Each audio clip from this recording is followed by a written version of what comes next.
To do that, I serve on the Wayfinders board, and basically my interest is in sustainability and technology. Very good. And thank you. How about Maria? Hi, everyone. My name is Maria Basaraba. Thanks for getting this session organized. I'm really looking forward to hearing about the HR leadership information. I'm an IT professional that helps companies with their human resources software. So anything to do with leadership, whether from a project, from a workplace of any kind, is really valuable for me, because I don't perform at a project manager level. I'm more of a hands-on consultant. But I do help project managers, and everybody's got a different style. So anything I can learn is going to be fantastic. Good to hear from you again, Maria. We have met in the past, so it's good to hear from you again. Let's see, how about you? I'm Litsi Baeza. I'm a diversity, inclusion, cross-cultural, intercultural specialist. And I love Amanda's work on emotional intelligence. So I'm just here to, learn a little bit more. And yeah, and I'm also a board member on Wayfinders. Great. Thank you. Now, Rod Olstad. Hello there. How are you, everybody? Good to be here. Sorry, I'm a little late here. I'm a little late. When it comes down to it, I guess. I guess everyone's just introducing, and I'm sorry I missed a bunch of your introductions here. I know I've met a number of you before. I'm a music teacher. I teach the violin and the fiddle and perform a little bit on occasion. Had a couple of performances over the last couple of weeks one out at Hubble's Lake, which was kind of fun, out at an outdoor stage with a tent, and which was very helpful when it started to rain. And then the same thing a couple of nights ago over at Laurier Park under one of the protected shelters, which also came in very handy when it rained again, very heavily. Yeah, I believe I'm a founding member of the co-op here, and am interested in community. I've been involved in community. Involved with a number of different organizations over the years, and most recently as the co-chair of the Edmonton chapter of the Council of Canadians. Very good. A very strong and diverse group of people here today. Have I covered everyone except for our guest speaker? I don't think we've got everybody. Anybody else? All right. Amanda, I guess I'm passing the ball to you.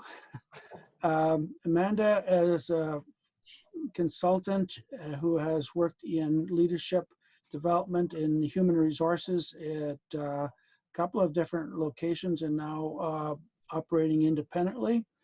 Do you want to tell us a little bit more about yourself, Amanda, and just segue yourself into the conversation? Mm-hmm. Yeah, awesome. Thank you. Hello, everybody. It's lovely to be sharing an hour and a half with you all. I love this idea of a cafe. I think it's a great idea, and to make this more conversational. I'm really looking forward to hopefully some lively conversation around what leadership looks like right now, what's going to happen as we move into this new normal that seems to be emerging, and how we can be more kind of proactive and more less victims of it, I guess. That's kind of where I'm hoping to get us to. My background, I've been working in emotional intelligence for over 20 years. So I was lucky to be one of the early kind of pioneers in a way in back in the UK, and have been working with emotional intelligence since the late 90s in really specifically in leadership. That's always been my passion, having been treated not very well by a manager myself and put into a box and labeled, and then realizing that I had a lot more control over how I was perceived, and developed my own emotional intelligence in that way, and then kind of made it my job to sort of help leaders understand that actually when you're in a leadership position, leadership is a privilege, and you have an immense ability to help somebody reach their potential, or you have a huge opportunity to slash their dreams and to crush their self-esteem. So there's kind of two prongs to my work. Has been helping other leaders to recognize that the privilege that they have and the power that comes from being a leader, but also from a personal perspective, that ultimately our experience that we have in the world is very driven by the way that we think and feel, and therefore how we choose to act. So it's that kind of two-pronged approach. In recent years, I've moved into the diversity and inclusion space. I discovered that I had always been about diversity and inclusion because of the approach to emotional intelligence that I've worked with for 20 years, that my EQ mentor shared with me, which really comes from a very deep level of recognition that everyone has the same value. So that true equality perspective. I actually completed my professional certified diversity coach designation earlier this year. So I'm only the second person in Canada to have completed that certification. I hope it becomes a more widely known and recognized certification, because whilst it was a coaching qualification, we were learning how to coach through the diversity lens. And I was very fortunate to meet and work with a cohort of amazing Americans and I was one of only 3 white women in the group. The rest of the people in the cohort were a mix of Black and Latino people. So we had lots of amazing conversations, particularly around race, which is very, very significant in the US, as we all know right now. And I was able to bring sort of some other sort of observations around diversity and inclusion outside of race, but also the LGBTQ and just that sort of thinking about, the ableism and all these different types of diversities as well. And I guess where I've got to with what's been happening with the pandemic, because of my own work on emotional intelligence and my own desire to be as much as in control of my own destiny as I can be, I've come to the conclusion that we have a massive opportunity with this pandemic. It's forced a lot of us to pause and to have time to reflect, or to realize that we have a lot of value to add. For example, maybe the frontline workers that had never necessarily seen themselves as being particularly significant, and realizing that without them, our society would have just crumbled over the last few months. And so there's all sorts of different things that have been coming up for us to look at through this pandemic. So what I wanted to do was just get the conversation started. It's going to fall into sort of like 3 areas. One area, the first area, is really looking at, so what is the impact that we're all experiencing, and all of us will have been experiencing it in different ways, or what are we seeing that other leaders are experiencing, and the challenges of being a leader today in this kind of chaotic time. What will be required as we move forward, as we move into the next second half of this year and into 2021, and then what strategies do we need to actually kind of be mindful of adopting, so that we can be a positive force as we move forward. So what I'm going to do is I've got a handful of slides. As Randall said, we're not going to do a webinar style here. So I just very much want to make this a conversational piece. So I thought I'd just share a slide or 2 and then open up the floor for conversation. And let's just see where it goes. But I've also got a little bit of an interactive exercise for us to do during the course of our conversation using Jamboard, which is part of the Google suite. And it's essentially a whiteboard, a virtual whiteboard. And so I'm just going to post the link in here in the chat. So when I give you the nod, what we'll do is actually go to the Jamboard, and you'll be invited to put write stickies and move them around on the whiteboard. And then we can have almost like a virtual facilitated session, so that we're, getting everybody's contributions in there. So let me see if I can share my screen. So Randall, I still can't share my screen.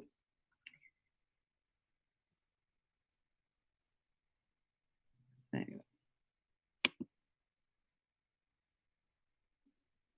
just wait for that to happen. Okay, great, thank you. Okay, I'm just going to share my whole screen. I think it's kind of easier to do that. So, as I was chatting with Randall in preparation for the cafe this afternoon, I was thinking about, how do we talk about what's happening with the pandemic, and not just the pandemic, but also the other things that are happening. We've got the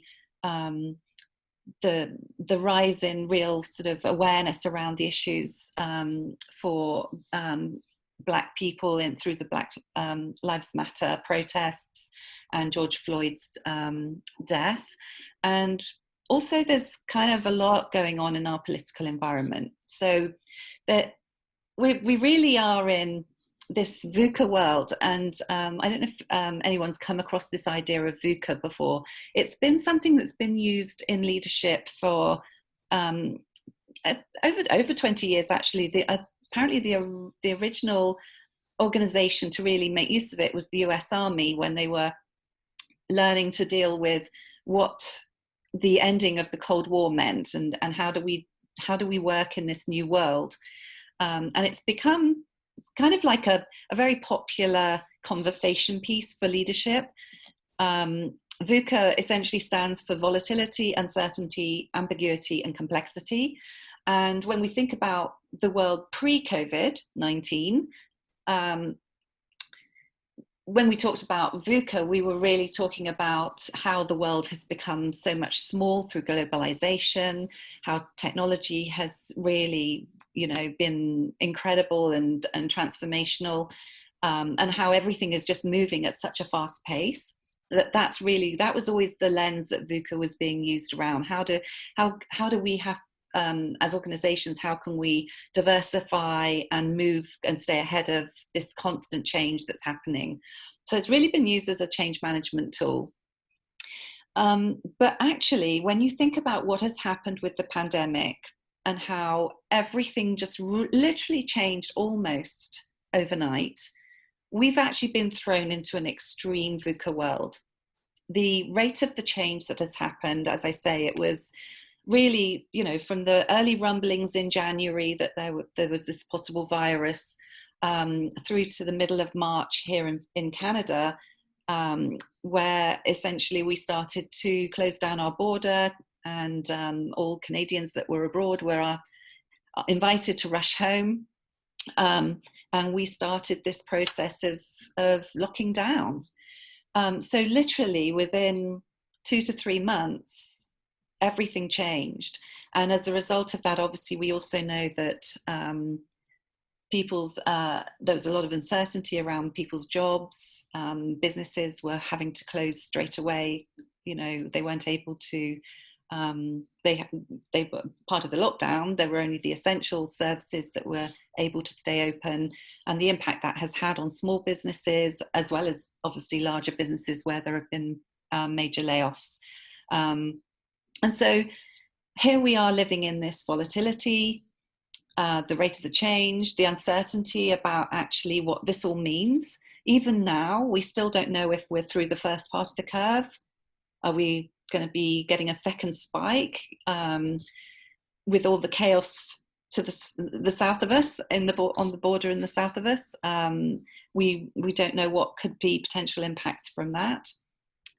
And the complexity that has arisen, where we have started to see all of these inequities coming up as a result of this shutting down of our country.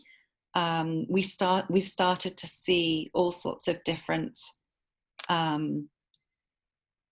parts of society being impacted in different ways. So we really are experiencing this extreme VUCA.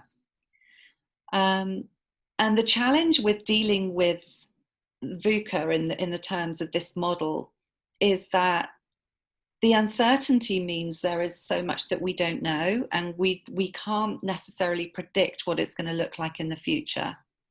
And then in that process, how do we actually show up ourselves? How do we decide that we need to act? How can we take back some control? How can we actually move this forward? So I'd like us to sort of think about this extreme situation that we're in. And I'd like you to take a couple of minutes just to think about, from your own perspective, in your own life, in your own work, in your own business, in your own family situation, in your own community, what impacts have you been seeing or experiencing for yourself because of this pandemic? So let's get onto the Jamboard and see if we can actually just identify some of the real core things that are directly impacting us right now, that we're experiencing or that we're seeing other people experience. So I invite you to click on the link in the chat, and then you will go to this Jamboard here. If I click on it, you should see, hopefully you can. Are you still seeing my screen, Randall? Can you still see? Okay, great. So we have the first Jamboard here, and just to help you understand how to use it if you haven't experienced it before, on the left-hand side we have this menu bar. The fourth icon down is the sticky notes. You just click on that and then you can type. And you just type, and you can change the color if you want. And then you click save. And you can just cancel out of that. And there's your sticky, and you can move it all around the board, so you can put it anywhere. So it's just like being in a facilitated workshop where you're going to write your ideas on your stickies and just plonk them anywhere on the Jamboard. So the question is, what impacts are you seeing or experiencing in this extreme VUCA environment? So please just use your stickies and just start adding. Fatigue, right. A lot of tiredness, yeah. The amount of stress that this VUCA environment is creating is exhausting. And it's exhausting for all sorts of different reasons, depending on how we're being impacted. So we're seeing depression there, yeah, absolutely.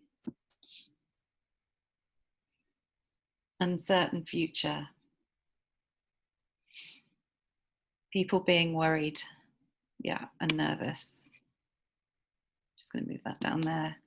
Loneliness, yes, that social distancing that we've experienced. So many people directly impacted by not being able to be with their family. Some of the tragic stories around people who have not been able to be with loved ones who have been passing away due to illness and things like that. It's been quite tragic. A loss of trust. The need for more contact. And being forced to work outside your comfort zone. Yes, absolutely.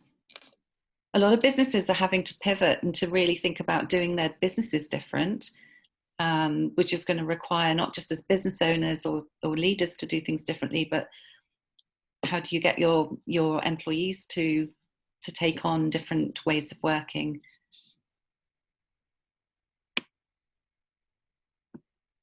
learning new technology. God, isn't it amazing?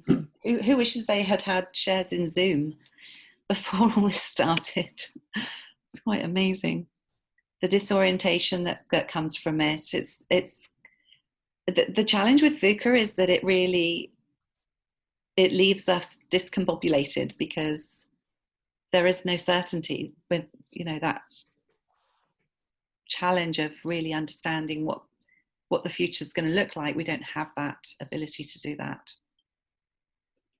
Got the isolation, disorientation, burnout from online meetings, absolutely. And yet it's right now it's the only way that we can actually really get together.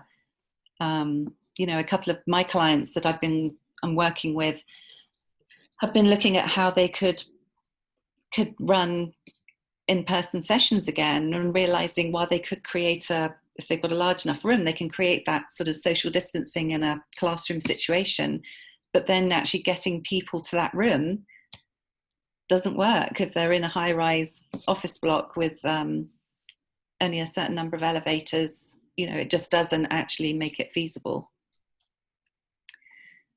Exhausting the balance of family demands, especially with younger children, and job demands, absolutely. You know, again, the whole working from home thing has created such a different experience for so many households, and such different, again, we're talking about the complexities in the VUCA model. You might have one spouse who is working from home and another spouse who is having to work as an essential worker, and the kids are at home needing to do their online learning. So how does the spouse do their full-time job and look after the children's needs as well? Or maybe the spouses are having to work together for the first time, live and work together all, you know, for all those months. Maybe there's a single parent who doesn't know how they're going to be able to cope with that scenario. What about frontline workers that have kids at home doing online learning? All of these challenges, different challenges people have been experiencing.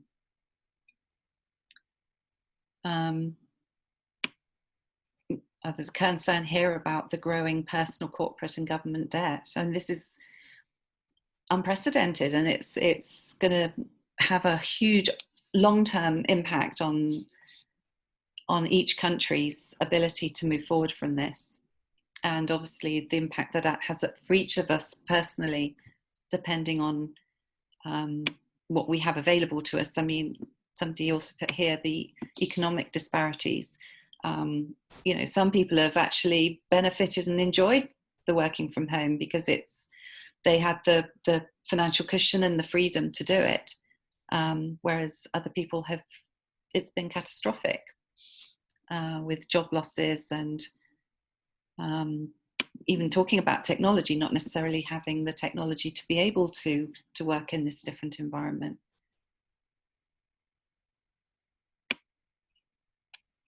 So we've got quite a few. These are great.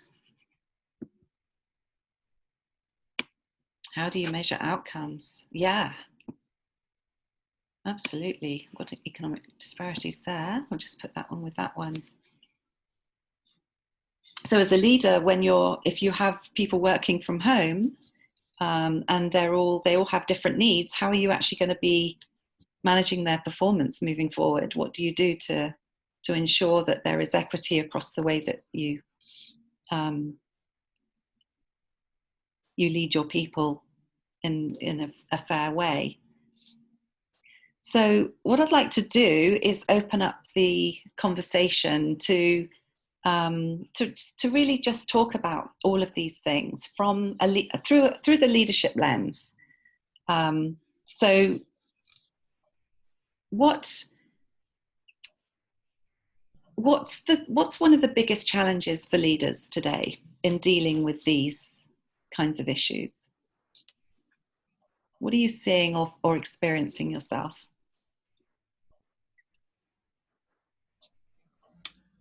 I'll go. So from my perspective, being sort of the the HR leader within the organization, it really puts you and all of your leadership front and center with your employees, because they're looking to you to provide all the information. Right. So I think that's been a bit of, like, I think the first, kind of month of this back in March, it feels like it was, probably a year ago now, right? Like, so much happened in that, first month. And, the amount that we ramped up our communication with our employees and are still doing, that becomes sometimes a bit draining on, me as a leader, or, others that are looked to as, the leaders, right? Mhm. So trying to, keep that balance and keeping yourself healthy as well, because you're trying to keep your employees healthy, but if you're not healthy, you're no good to them, right? So Absolutely. it's playing that balance, right? So I think that's been a big thing for us in our organization, right? Yeah. So Yeah. And I mean, I know, even just specifically from an HR perspective, it was on HR to actually work out what this all means, because of the direct impact on people. right. So what does this mean, working from home, or, ensuring that our frontline workers are kept safe? And what, I mean, it's just talking to a few of my colleagues, and and yourself included, Jodie. I mean, just that there was no rules. It was like, we have to work our way through this and build the new policy and build the new ways of working, and that's incredibly stressful, because all the eyes are watching you and waiting for you, as you say, for that information and the guidance, and somebody who can help us not feel that we're in this VUCA moment. Exactly. And then, as you say, how do you then look after yourself in all of that, because you're feeling the weight of the organization on your shoulders? If I may just jump right into the conversation. I'm not having coffee, but I'm having a nice juice. Leave aside the politics of development and the politics of the complexity of our times. There are many of us who have been self-employed for a long, long time and work from home. Well, home has been our office as well. So personally, I've had less stress as to adapting to a home office environment than other people who are used to a certain regularity of going to a place and so on and so forth. That all that hominess that comes with habits, and that we form over years. What has been challenging for self-employed people, however, and many of my friends are self-employed professionals of different kinds, is this sudden and dramatic drop of income. So income insecurity has been a big one for many, many, many people. Not just people who lost their jobs or were let go or laid off, but people who lost clients, and clients who were not using their services, whatever they might be, as often as they used to. Yeah, absolutely. No, a really important point. Thank you, Leah, for emphasizing that. I mean, as a self-employed person myself, I completely get what you're saying. I mean, I remember when it all first started happening, and just starting to see the impact on certain types of business owners, where they're just, for example, people that do speaking. There was somebody who was quite a well-known speaker, who said that all of his contracts have been cancelled for the whole year. Just like that. So his whole business just went. And I think that the challenge has been, how do we stay present in the moments and deal with what we're dealing with without allowing fear to really overtake us and to overwhelm us, that we end up becoming stuck and not able to access the creativity we need to become to find that way that we can perhaps pivot what we do, or shift the way that we're doing things so that we can find something else that we can offer to our clients in this new world. Indeed, indeed. Challenge, yeah. Anybody else got any? This is Maria. I just raised my hand because I'm a bit principled and don't use video. It's one of those tired of looking at things. We can't see you, Maria, but I'm here. I wanted to ask about, like, as a leader, something that recently has been kind of in the media a little bit is stop referring to this as the new normal. But as a leader, I think we have a new normal in some way, shape, or form. And I was just wondering about sort of the best way to present that, because I know nobody wants to hear that. They want life to go back to normal, but it isn't going to happen anytime soon. And I know people don't want to hear it. So as a leader, how do we be sensitive and help them get through it? Because that's a very fine line on being fair to a person, understanding, empathizing with their views, like the whole emotional intelligence side. Yeah, absolutely. And there's a couple of things there, Maria. Thank you for your question that for me that you've raised, which is, one is how do we talk about what we're going through so that everybody's on board? And how do we help people through it? But there's also, for me, there's something that's been coming up quite a lot around language. And that it reminds me that when people resist certain things, it's usually because they're fearing the change. So even people that are resisting this idea of a new normal, and therefore we don't want to hear that term anymore. They're using the term to become the thing to fight against. Whereas actually it's because, as you said, perhaps they're resisting this idea that actually everything has changed. It's not going to go back to that new normal. So my approach to this is it's making me think about, I've been doing a lot of research and really looking at how I can be a better ally as a white woman around the Black Lives Matters and the Indigenous people here particularly. And there's all sorts of advice and guidance about how I should show up as an ally, or what I should do, what I shouldn't do. And I've realized that actually I just have to trust myself and my gut and my heart, that everything I'm doing with the best will and intention, and that it's not necessarily about the words that I use. It's actually about my intention that matters, because that's what people are going to feel. So one thing is about managing that resistance and that reaction to just the words, the new normal. And then there's actually helping people through that this is happening, and helping them actually come to accept the new reality.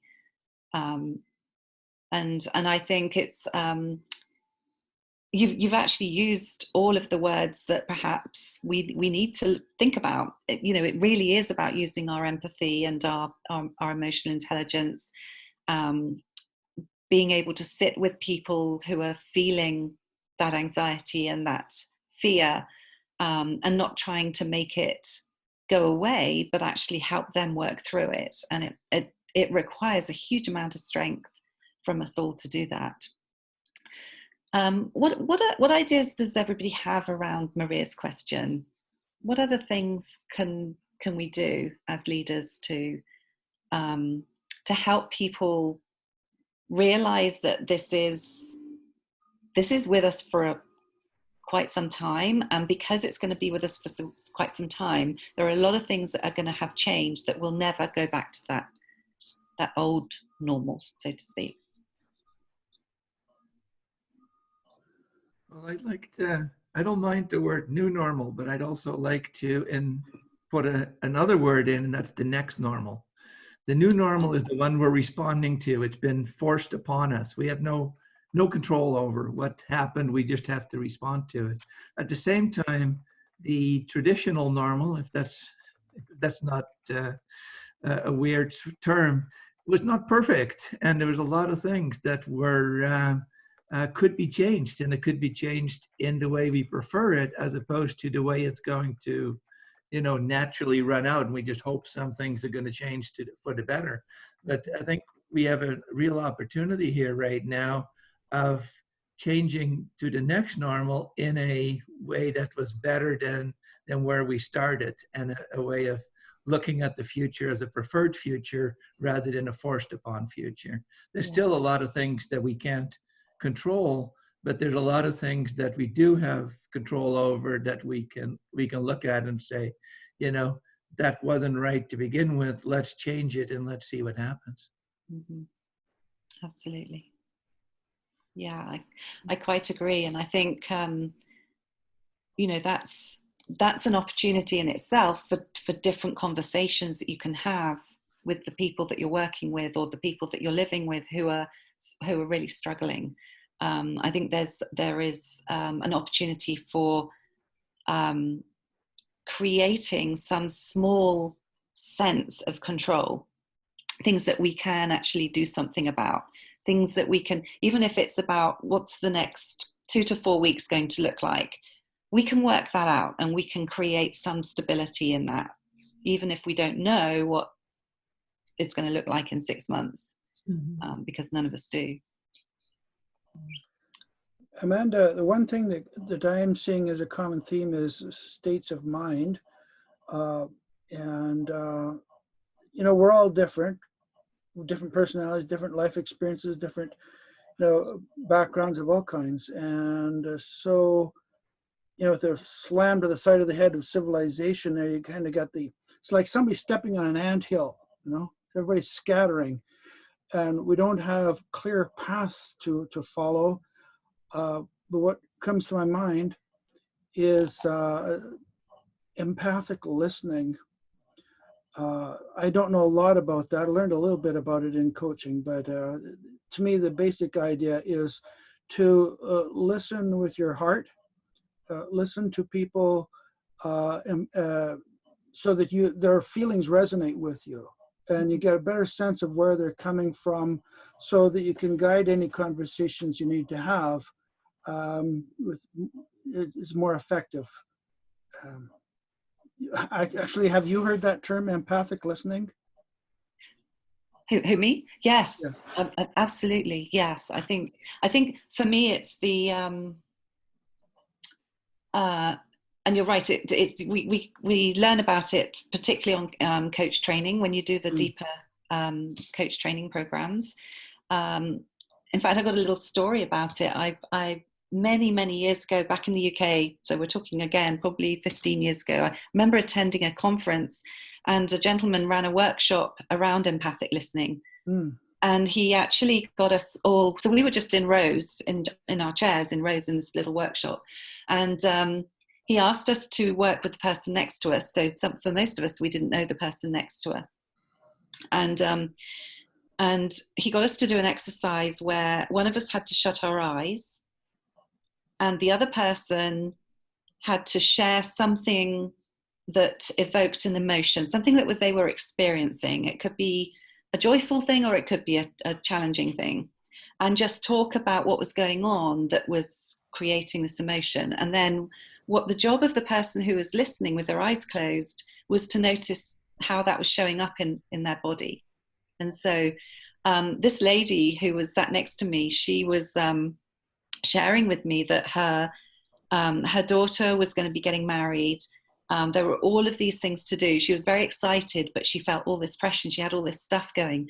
And I suddenly felt my feet just wanting to run. It was the weirdest thing. And so it's amazing what we can do when we actually are truly present with another person, and what we can actually really pick up on if we are able to clear our own kind of minds and our own hearts and just be with that person. It's quite a phenomenal experience. Yeah. Thank you. Thanks. Thanks for for bringing that up. What other skills do we need to have then right now to going back to Maria's question about helping people through this who are being challenged by it? What else? Empathic listening obviously is absolutely key.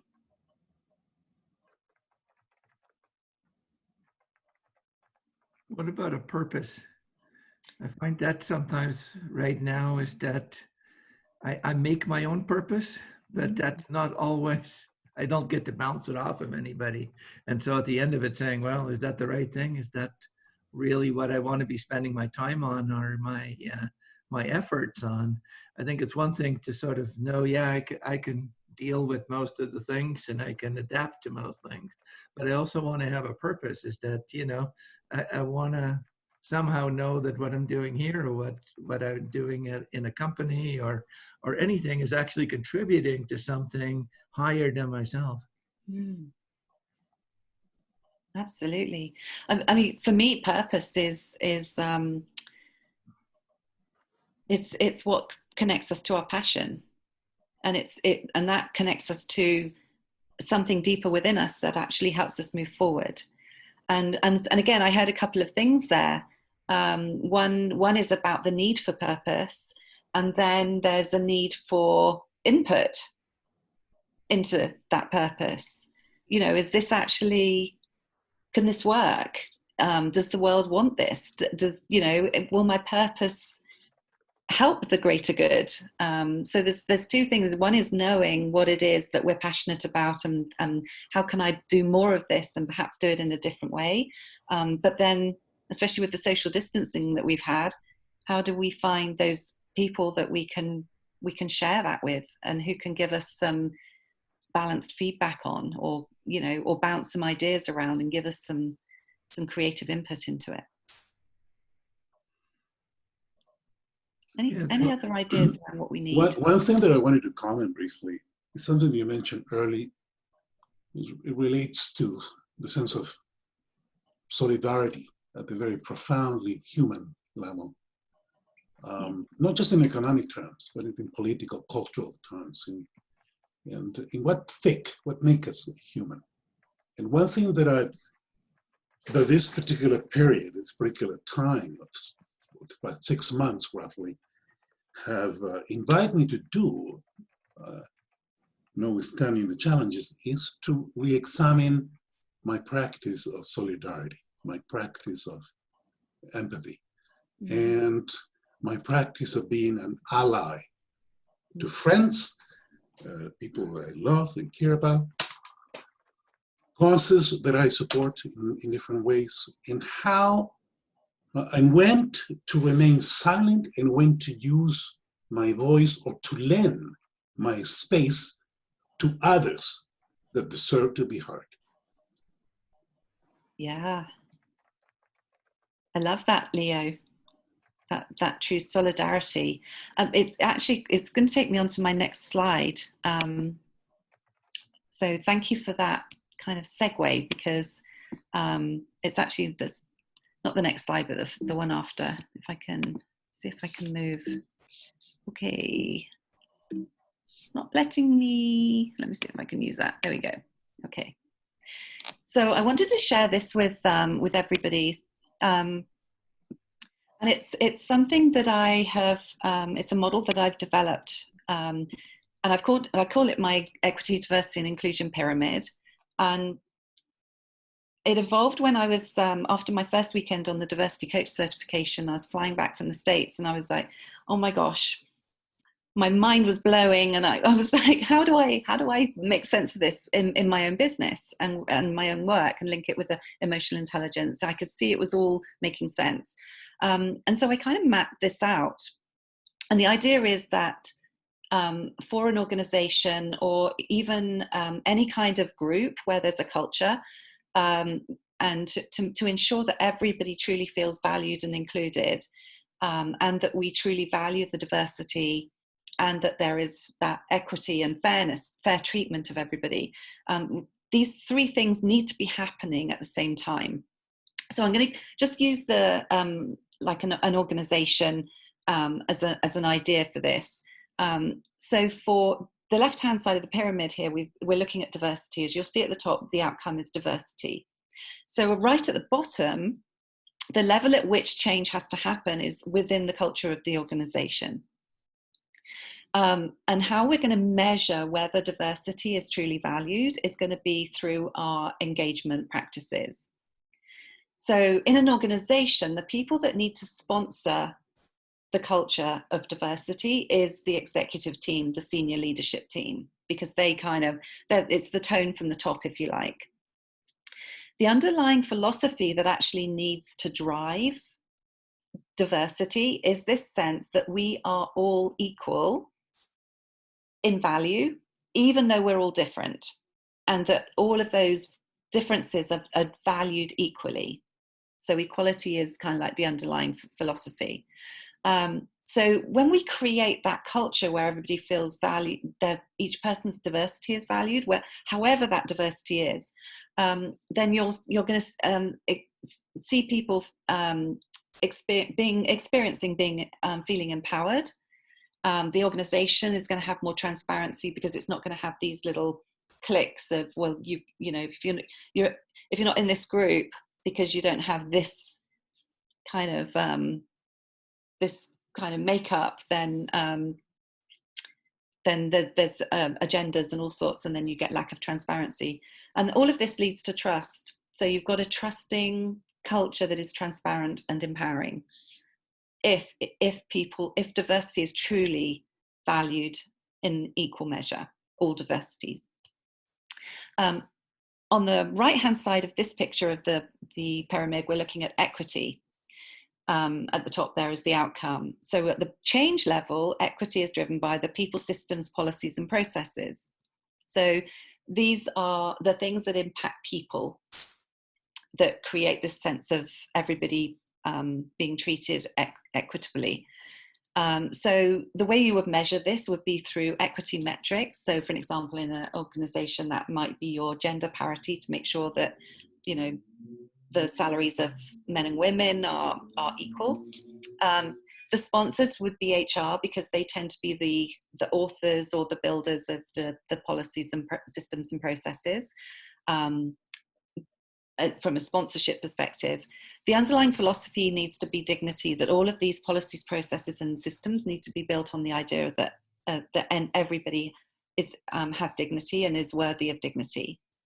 So that then leads to non-bias in the organization, because everything's coming from this concept of dignity, which means that everything is assessed accurately, and therefore you get fairness, and then you have that equity in the organization. So an example could be, like I think about like some work that I've done, both with actually Lila and Jodie in different ways, around talent review or performance management. Let's say performance management. How do you manage people's performance?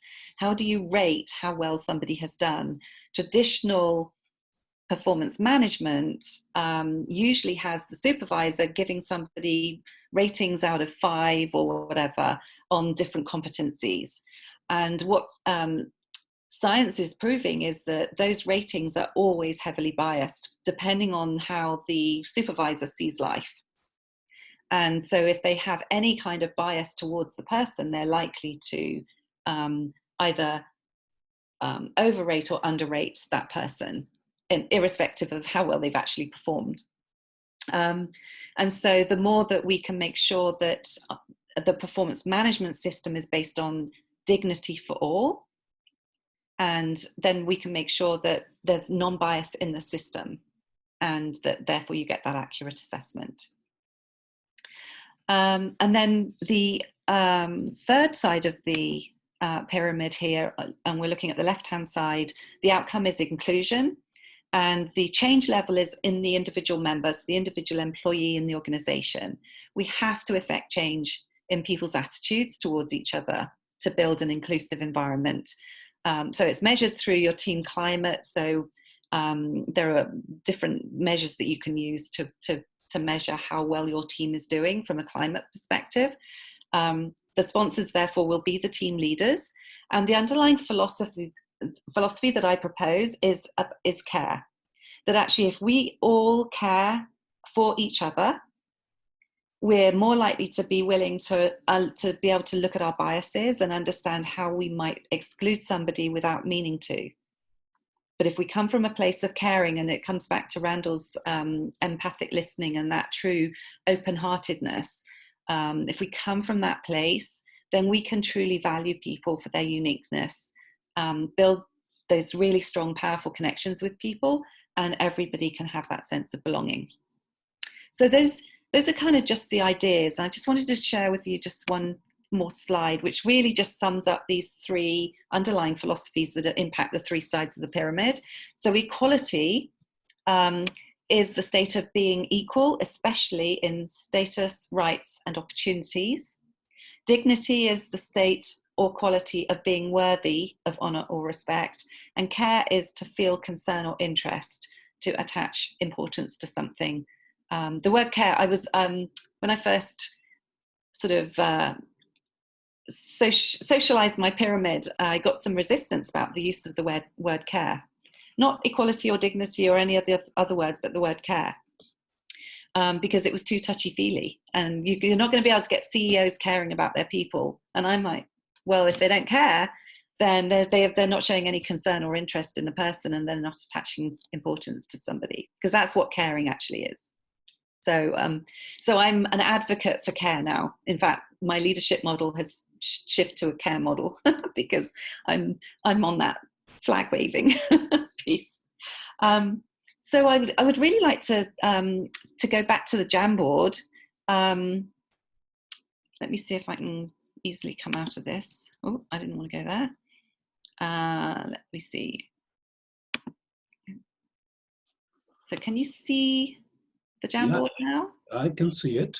Great. So I'm going to go on to the next one. So the next question is, what can leaders do to mitigate the volatility, uncertainty, complexity, and ambiguity of today's world and the emerging new normal, or the next normal? So really, this is kind of going back to Maria's question. So what do we need to do as leaders? So we've had empathic listening. We've had thinking about that idea of purpose. And also, I've suggested some ideas through the equity, diversity, inclusion pyramid. But what does this really look like in behavior, leadership behavior? What do we need to be doing? Being honest and transparent. Absolutely. And that's not always easy, particularly if it's not being role modeled by the senior team. How transparent can you be with your team, or as a business owner with the people that you work with, when you're needing to protect an agenda, or you're worried about what the impact will be of sharing information about things? Lead by example, absolutely. The role modeling, and I think comes back to Jodie's point earlier around, you know, we have to look after ourselves to be able to then be that caring and inclusive leader. So leading by example is walking the talk, but we need to do it from a place of strength and resilience. Compassion and empathy, absolutely. Understanding that everybody's situation is different. I think this is another challenge that I've been hearing from leaders that I've spoken with around the different needs from each person on their team. And how do you create an equitable environment? Let's say, for example, you've got the situation where one of your team has got both the spouses are at home, they've been homeschooling the kid, they've both got full-time jobs, they're trying to do Zoom calls all day, and you've got somebody who is single and lives on their own and doesn't have to be worried about the kids. how do you create equity in that situation? Because suddenly the needs have become exacerbated. And I think this is possibly what Leo was also talking about, is that we're now, everything has come up for us to really look at, and we're going to be measured as leaders by the way that we treat people moving forward, because everybody has such different needs. There's that lovely quote from Maya Angelou, people don't remember what you said, but they'll remember how you made them feel, something like that. And it's so true. And I think the legacy of leaders today, they're going to be remembered by how they treated their teams during the pandemic. What else have we got here? Creating a safe space for sharing. Absolutely. And again, that takes courage, because it can be a challenge, particularly if you're a very empathic person, to not get drawn into the person's emotion, or if you're kind of just pick yourself up by the bootstraps kind of person, being able to take the time to listen and to just be with that person isn't always a natural ability for all leaders, especially leaders that traditionally it's been about go out there, get things done, it's about the results, it's about making things happen, building things. People's feelings aren't necessarily valued in some environments. I just want to make sure everybody understands that on that Jamboard, they can go to the Jamboard out of 2 out of 3. That there's slides there are lined up. Yes. 1, 2, 3. Yeah. So we've got slides here. So we're on 2, but if we go back, then this is the one we did earlier, and now we're on 2, and then there'll be a 3rd one. Okay. Thanks. Yes, thank you for pointing that out.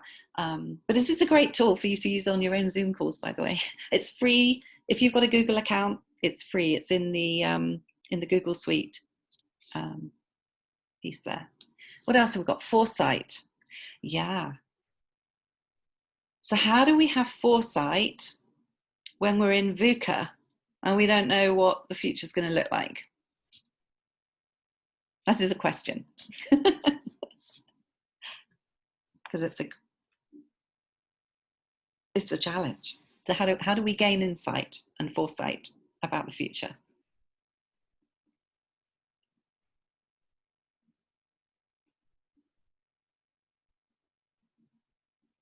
Any ideas? I would venture to say, this is Leon, that to gain foresight, insight, we need to learn from the past. What is our behavior, our relationships, our loves and misplaced loves, our conflicts, our wars? Teach us. And once we glean,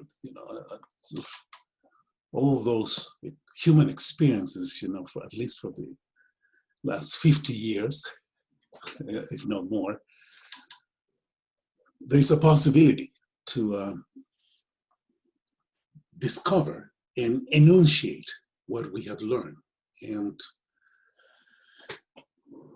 influence the future and shape it in some fashion through specific policies, the specific programs or practices, depending on each of us, our own particular realities, of course, professionally speaking.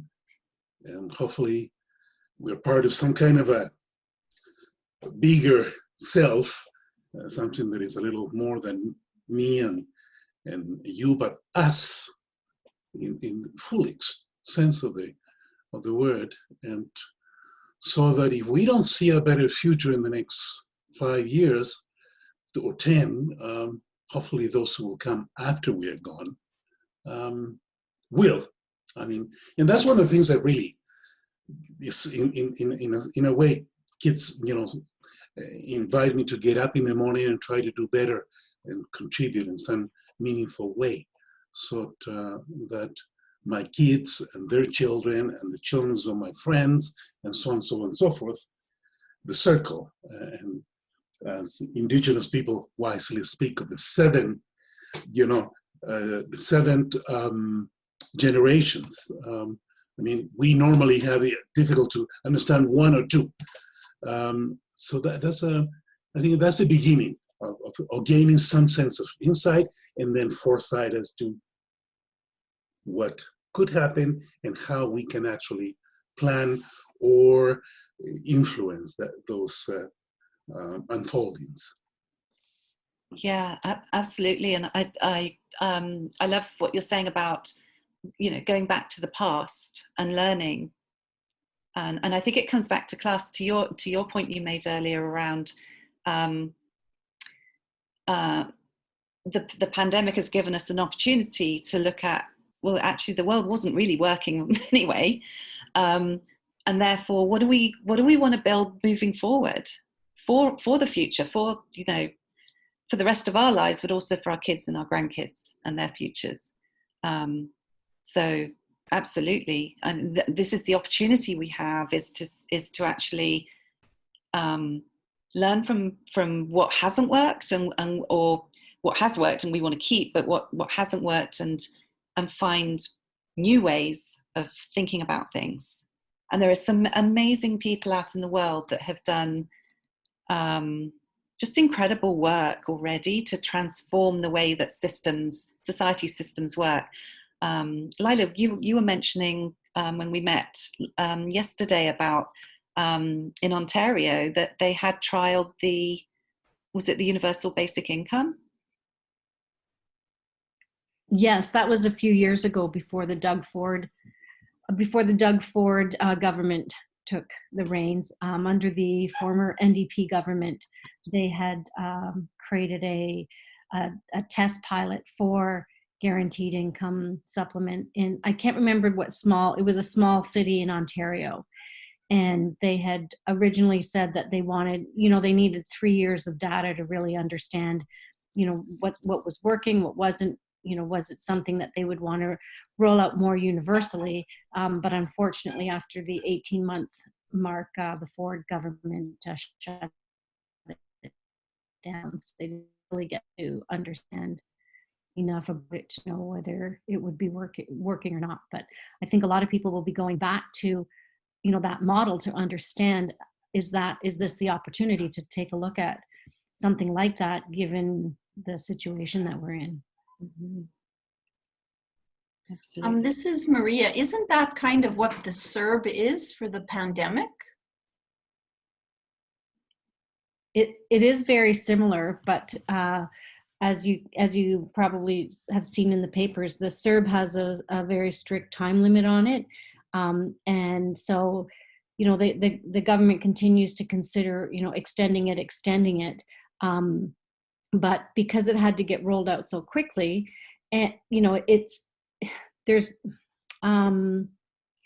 a lot of improvements that if they wanted, if universal minimum income was something that we wanted to roll out as a country or within a province or whatever, that there would have to be more intensive analysis done in terms of, okay, they kind of picked that, what is it, $2,000. I mean, that was pretty arbitrary.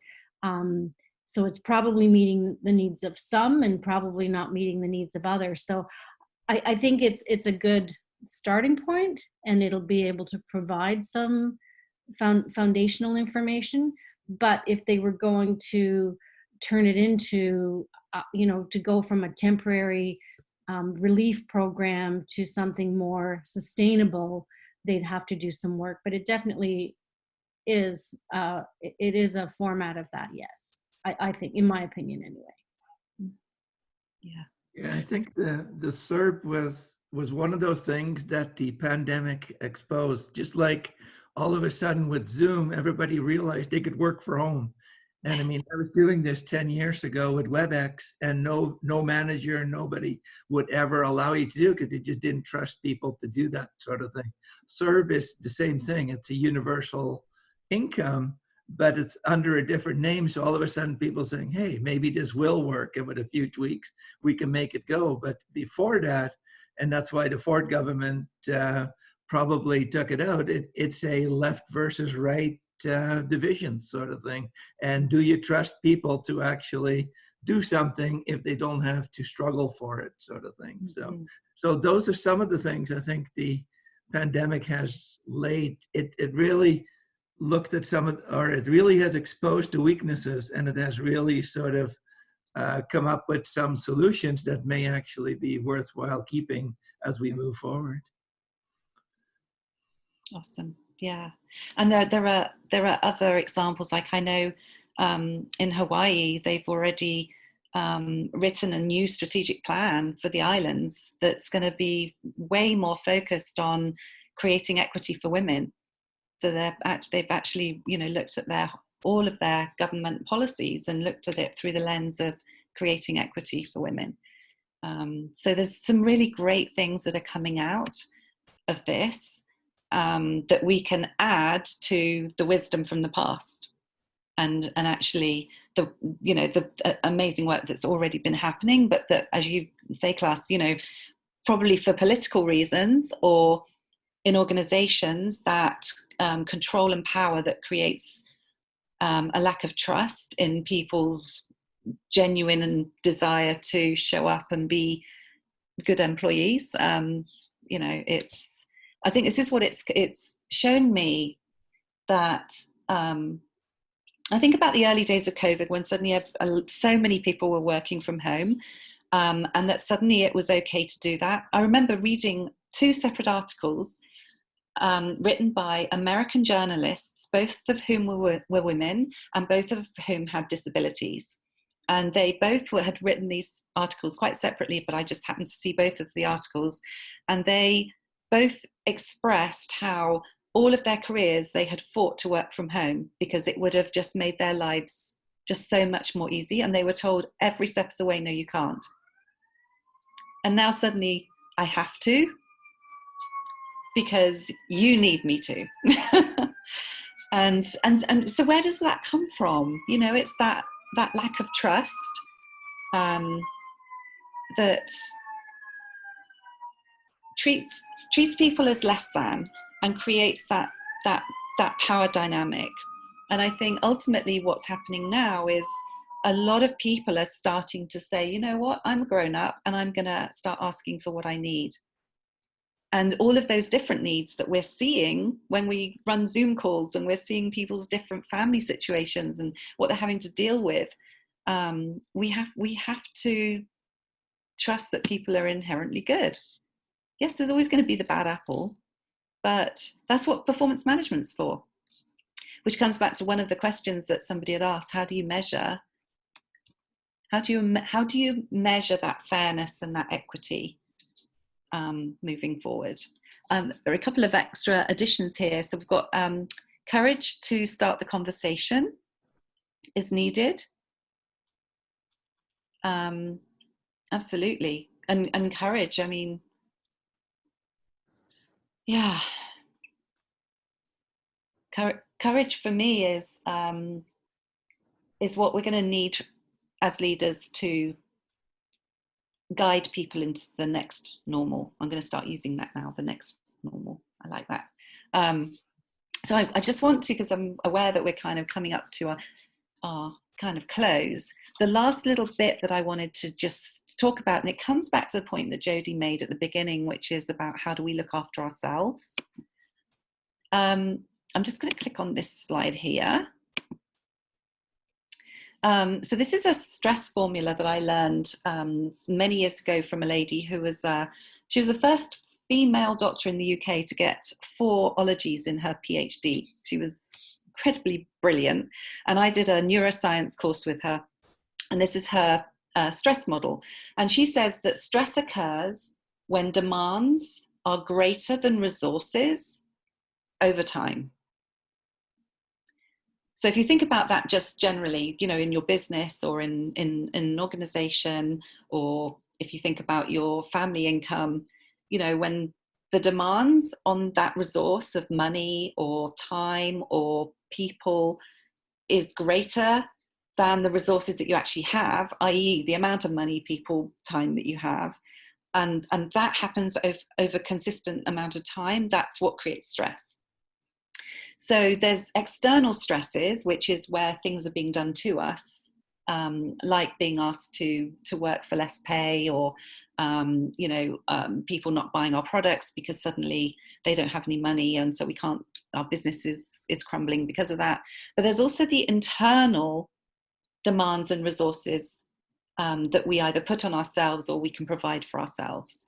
So our internal demands are these things around needing to be the best leader I can be. What expectations am I putting on myself? I was running a resilience session a couple of weeks ago, and one of the people on the course, actually, we did a Jamboard, and they had put needing to be the best mum, the best wife, the best employee in a challenged home environment. And so those expectations that person had put on herself to, I have got to be the best mum, the best wife, and the best, co-worker, and the best leader, and all of these things. Those are things that she's telling herself she should have. And so we've got the shoulds at the bottom there, which is, And we can't do it all. And so how do we get comfortable not being perfect, or not being able to deliver all of the results? And who had set those standards anyway? So I've got just a couple of other slides to get you to think about from your own personal perspective around what you can do for yourself to keep that resilience as you move forward, so that you've got some self-care strategies. So take a look at these ideas. It's not an exhaustive list, but it's some things that what it does, it feeds our internal resources that enable us to then deal with the demands that we're facing, or deal with the demands of living and leading in a VUCA world. So I'd like you to think about which 2 or 3 of these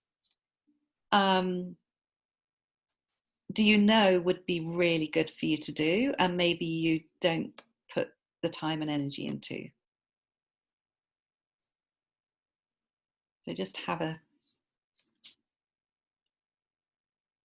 think for yourself.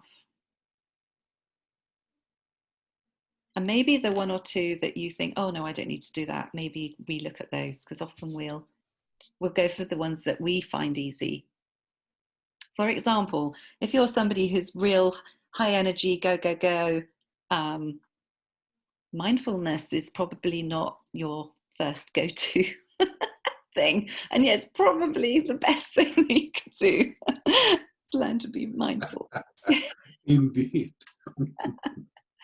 So, and then the other side of the coin for our to really shoring up the internal resources that we need to be resilient through this VUCA world is the support strategies. So what do we get from the people around us?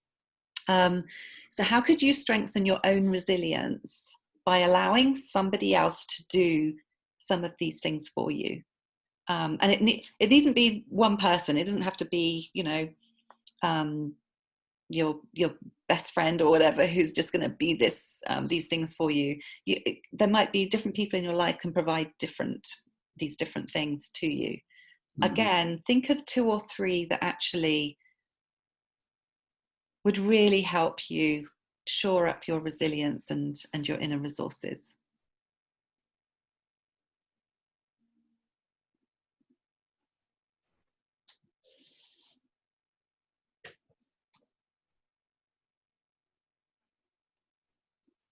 And then we have just one more Jamboard, and I'm going to invite you just to write 1 sticky each and post 2 or 3 things that you're just going to stop, start, or continue doing from now to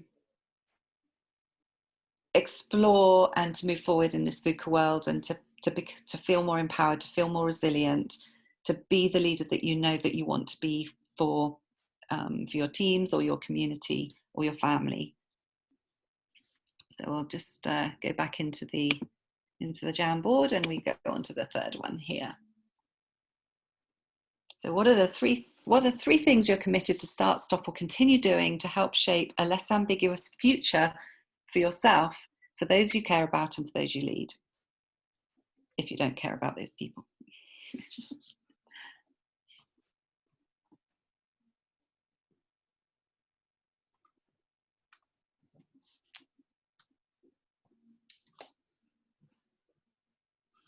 You can have 3 sickies, 1, 2, and 3.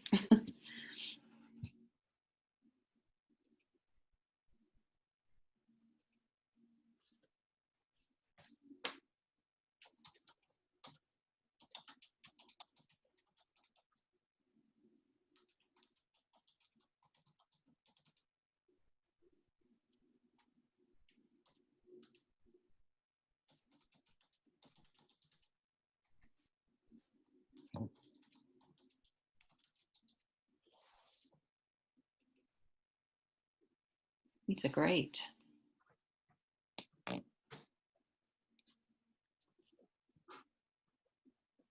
So we have practice meditation, journal, reach out to others more frequently. Deepen compassion and understanding and love of the other. Be present and in the moment. Figure out who I can count on for what and reciprocate. Test out a conversation on close allies. So practice those courageous conversations that you want to begin. Be courageous and curious. Celebrate success. Absolutely.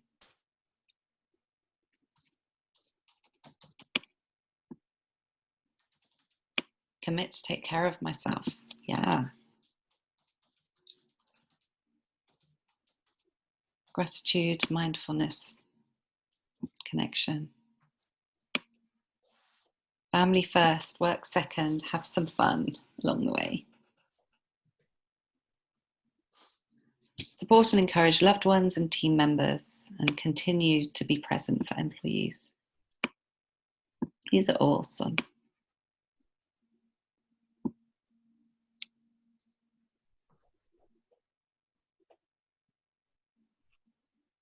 Okay, so we're just coming to a close. So thank you for contributing to the Jamboard. Hope you quite enjoyed that little interaction, because as you say, it stops just having to stare at videos all the time. There's a few more coming in here. Appreciate that we're meant to be here. Yeah, absolutely. Periodically take an off-ramp from the crazy world highway. Live in the silence of the forest. Wow. I like that one, eh? We all need a little silence and meditation moments, I think. And nature is amazing. Look how nature's been responding to us not being... Remarkable. Incredible. Yeah, the weeds are doing really well in my garden. All around the city, actually. The dandelions here, you know. Carmencita is making a delicious dandelion syrup, so we're happy with that. There's no social distancing, though, from weeds. So anyway, that is really fantastic, Amanda. I'm glad that you introduced us to the Jamboard. This introduced a whole new layer of meaning, I think, in these cafes. It just kind of breaks things up and enables us to participate simultaneously without having to break up into smaller groups or have one person talking at a time. You can actually, sorry, Randall, you can actually, you can download the Jamboards as well as PDFs. Oh, okay. And save them as an image. So for example, when I ran my resilience session, it was in 2 parts. So they did Jamboard in the first week. So I was able to copy them and put them into the slide deck for the second week so that we could revisit them. So yeah, it's really handy.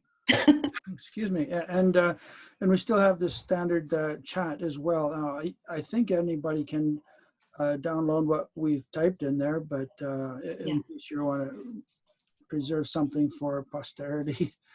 Thank you for populating the chat with the kind of the summaries of the discussion as well. That was Well, great. it works for myself. It's one of the things I do to help concentrate and focus, because, in the world where there's so many distractions, it's easy to fall into a pattern of following those distractions. When I'm typing like that, I'm forcing myself to stay on note. I wonder now if we could take a moment just to do a debriefing for people and just go around and see what thoughts people have on today's conversation. Who'd like to start? I'll start. So I think from my perspective, this was very good. I've actually gotten myself involved in a few different kind of groups. And one other thing I wanted to share is that the information sharing that's happening right now in, across HR people, I think across all functions, has been amazing, right? So people are much more willing to, share their information. Again, COVID is new. No one has a playbook for it. So we're all borrowing and working with each other on how to actually create a playbook, right? So I think that's been, and like this type of stuff I find very useful. And, you always get a few tidbits out of here that you can take back, and, it kind of just puts you back into and reframes you. And it's a bit of a, like as Amanda said, we need to slow down and take a pause, and then we can continue. So yeah, so thank you very much for including me. Thank you, Jody. Who else has some closing thoughts? I'd simply like to say thank you to Amanda and everyone else who participated, and it would be nice to hear some perspective from others as well. But hopefully next time. This has been a superb cafe, I have to say, and I look forward to the next one in 2 or 3 weeks from now, give or take. We're trying to do these cafes twice a month, and so on. So, but this is my second or third time that I've been with Amanda in this kind of conversation. I think the first one was the Business Link some time ago, and I thank you, Amanda. It was not only you accepted our invite immediately, but also you wanted to be here and engage in dialogue with our growing community. Thank you, thank you, thank you. Oh, it's my pleasure. Absolutely. Yeah, I would like to thank you as well, Amanda. Very interesting. I looked at the time and I didn't realize we'd been at it for so long. So that says a lot for the things. Also, for me too. The topic is one of those ones that I'm not very familiar with. I come from a background of engineering consultants, and to them, this would be the warm and fuzzy stuff that was to be dispensed with. Yes. Yeah.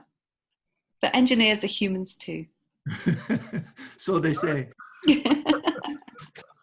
Indeed. Indeed. And I posted these slides in the chat, so hopefully that means that you can download. I noticed you just did. I just downloaded. Thank you. Thank you very much. So, anyone else? Rod, Maria, Craig, Paul?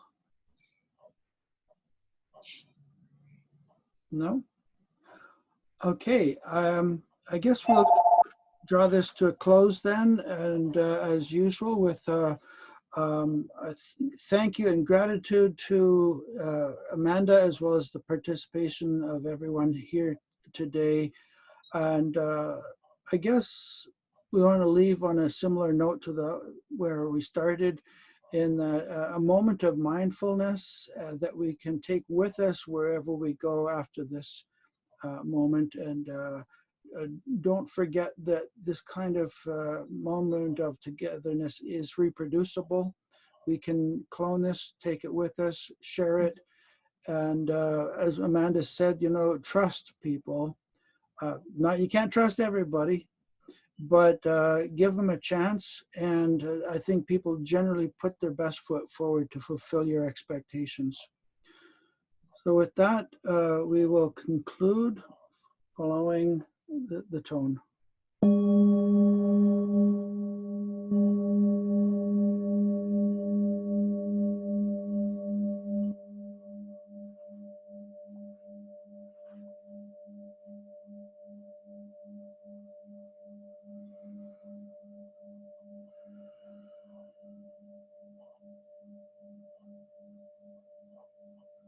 So with that, breathe easy, everyone. Goodbye. Okay. Bye, everybody.